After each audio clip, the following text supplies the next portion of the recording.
Kim Pao, umariba na sa shooting. Hinihiritang mag-shooting abroad.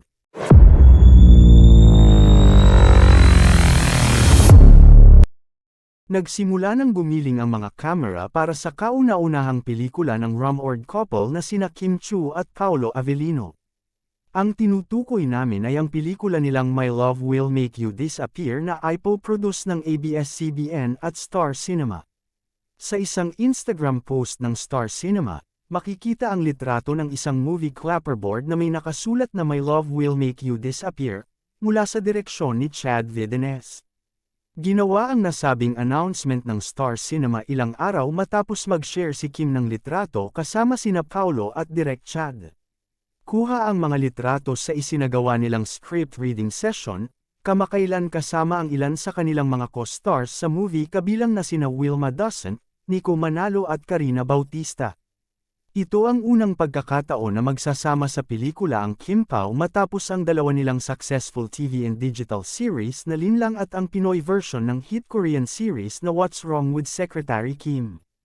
Kung hindi kami nagkakamali, isa sa mga magiging pasabog na handog ng Star Cinema ang My Love Will Make You Disappear sa pagpasok ng 2025. At finally ay nag-shooting na nga sina Kim Chiu, Paolo Avellino para sa pelikula nilang My Love Will Make You Disappear. Ang tagal na kasing hinintay ng mga Kim Pao fan ang pagkakataon na ito, na akala nga nila ay sa 2025 pa magaganap, dahil may chika nga na sa February 2025 pa ito ipalalabas. At isa pa, nakatuon kasi ang 100% atensyon ng mga taga-Star Cinema sa pelikula ni Catherine Bernardo, Alden Richards, ang Hello Love Again, nararatsyada nga sa promo sa mga araw na ito.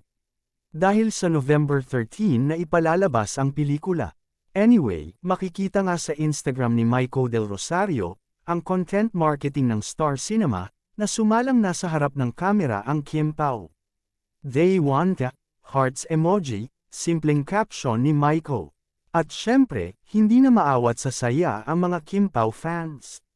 Heto nga ang chika nila. Wow, can't wait, so excited for #Kim Pao first movie. We're all excited sa movie ng #Kim Pao. Yay, excited na po. So excited, this is it.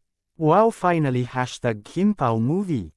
Thank you Sir Maiko. Excited na kami. Treat ko mga company namin para magpa-block screening. Finally #Kim Pao first movie. OMG. Can't wait for Kim Pao movie. I really can't wait.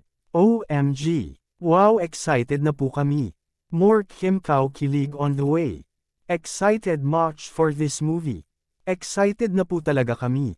Tagal ng February, Pero sige lang, worth it pa rin, basta sa loves namin at Chanite Princess and at Pao Avellino.